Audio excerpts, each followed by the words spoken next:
Jennifer. So nice to have you with us today. I was so excited to have you because you had written a book, and I had it ahead of time, and I was able to read a little bit. It's called Grit for the Oyster, about encouraging aspiring writers. What made you do that? It's such a selfless thing to do. Why did you do that?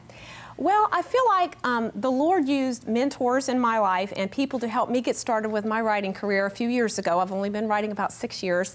And another writer and I, one of the co-writers of Grit for the Oysters, met at a writers' conference out in California, and we felt a need to have a book that would inspire and teach at the same time people who want to record perhaps their memoirs or perhaps a family story or have that need to express themselves via the written word to further God's kingdom. And we wanted a combination, which is what we did, and we were able to put that together with 2 other co-writers, and Grit for the Oyster was the result. You know, at the CRA recently, we had a chance to reach some very young writers. I mean, these guys were still in high school, actually, that were writing their first book.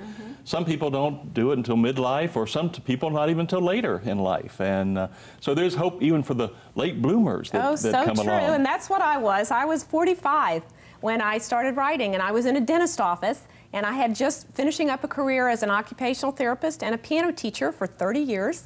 And the Lord whispered in my ear, it's time. My baby was about to leave the nest, and I'd always wanted to write, and it was time. But you'd never really written, you'd never journaled, you didn't have stories that you kind of hid away Well, anywhere? I had toyed with journaling, but I wasn't very consistent with it. But Christy by Catherine Marshall love that was book. a huge influence on my life. When I was a teenager, I read it 9 times. Wow. And that planted a seed in me that one day I would like to write a book that would touch other hearts the way Christy had touched me. And that seed just kind of germinated for about 30 years. And then when I was 45, sitting in that dentist office, the light bulb went off. I opened a magazine and there was an ad for a writing contest. And God said, let's do it. So what was the first thing that you wrote? Well, it was interesting. I wanted a fat, flashy, splashy story for this contest. And I prayed about it, and I hadn't written anything since high school. And God just, I woke up at 2 o'clock in the morning on a Thursday with this imprint, this whole little outline for a story in my head, and it was about a house. And I argued with the Lord about it. I don't want to write about a house. I want something big and huge. And he said, no, I want you to write about this house. It was the house that we currently live in, which we had been able to purchase through a series of miracles that to us was a big deal, but I really didn't think it was going to impact anyone else. And my answer to that prayer as I prayed, just send me a better story, Lord. I'm going to help you out here. This isn't it. And he said, you know, I want people to know that I am the God of not just huge earth-shaking miracles, but everyday little miracles in their lives like this house. And that's what I want you to write about. And that's what my whole ministry has been about, basically. Now, what about Grit for the Oyster? I mean, we study oysters here in Florida. I mean, in some of our coastal areas, there's a lot of oysters over there. And, of course, oysters usually produce pearls, too.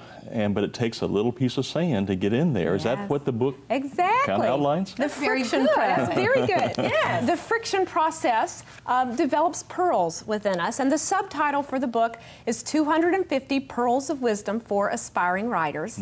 And that's what we're trying to do. We're trying to be grit for your oyster if you're an aspiring writer. We want to help you learn. And we have lots and lots of tips in there from very successful Christian writers such as Liz Curtis Higgs, Terry Blackstock, just Dr. Gary Chapman, just lots and lots of wonderful writers that have given us exclusive tips to add in there for help, to help people. Take that first step and then persevere through their writing journey. But perseverance is the key, because you said you wrote that first story. We're going to go back to that. But is it easy or is it difficult to get published? Did you win the contest and then were you published right away? So it's easy for you, right? No, it's embarrassing. I didn't win the contest. Oh, you didn't? I didn't even place. Nothing. Zip. So I had to pray, you know, about that. Lord, what did I misread that? I could have sworn you said right. I don't know what you said, but I missed it. And so I went through that process and had to learn it. Well, that's just not the door for me. I had to knock on another door. So I wrote other stories and began submitting to magazines. And that was the way I got started. And that's what I recommend. I do writing workshops all over the place. And that's one of the things I recommend for people who think they want to write a book. Start with a small bite. Don't try to take the whole enchilada. And magazine publishing they need stories all the time. But now, are you talking about Christian magazines? Christian magazines. Or secular? It's Christian magazines, okay. and there's Sunday school newspapers, there's all kind of take-home things. There's thousands of them out there, and they're looking for stories, especially first-person stories. Yes. And that's the way I've had about 80 articles published in magazines and newspapers and anthologies and trade journals. And you know, you kind of climb the ladder little by little, and then you work your way up to the book, which is the big deal. Was Grit for the Oyster your first book?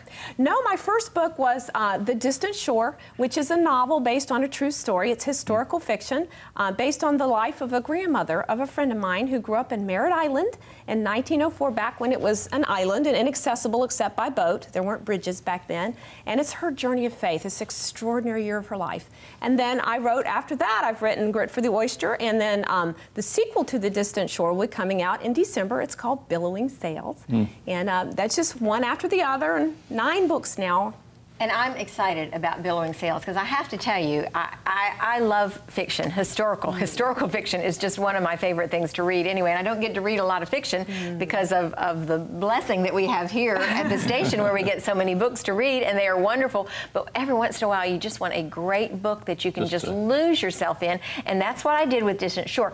I think it's more for, what age group? Well, we considered it young adult because, remember, my goal was to write a book like Christy, but as a teenager. Right. So I insisted that with the publisher that we make it a young adult book, so it's appropriate for ages 12 and up. And I get more letters from adults that love the book than I really do from teens, but I wanted to make it appropriate for that age, so it's considered young adult. Because there was the grandmother in there was an older couple that ended up getting married, not older, but I mean they were in their 40s probably when they got married.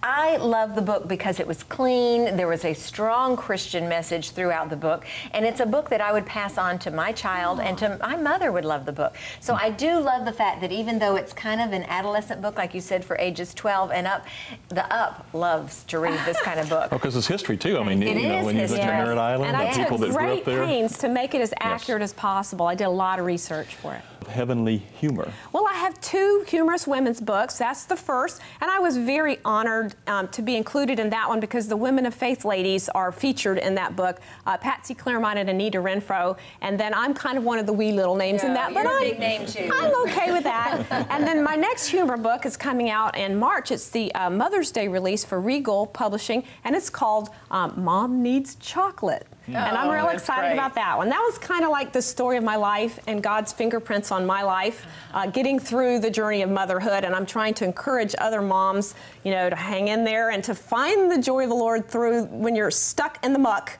of everyday stress and responsibility, that you can still, you don't have to check the joy out on the doorstep. That's you know, right. we can still hold on to the joy of the Lord. Beth Moore's study, she talks about God stops.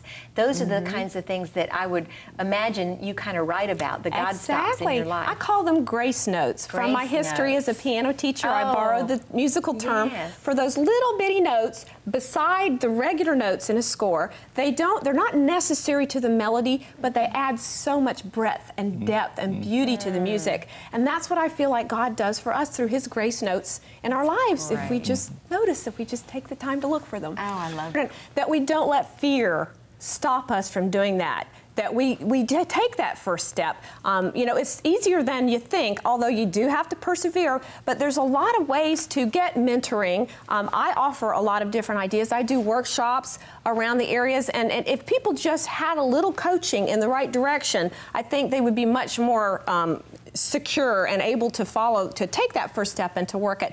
But really, it's important if you think, that was my motivation for starting. 6, 7 generations down the road, I want my children's children's children to be able to say, great-great-grandma Debbie had a faith that she lived. It was real, and I want them to have that in their hand, and I want to spread that. I want to pass that on.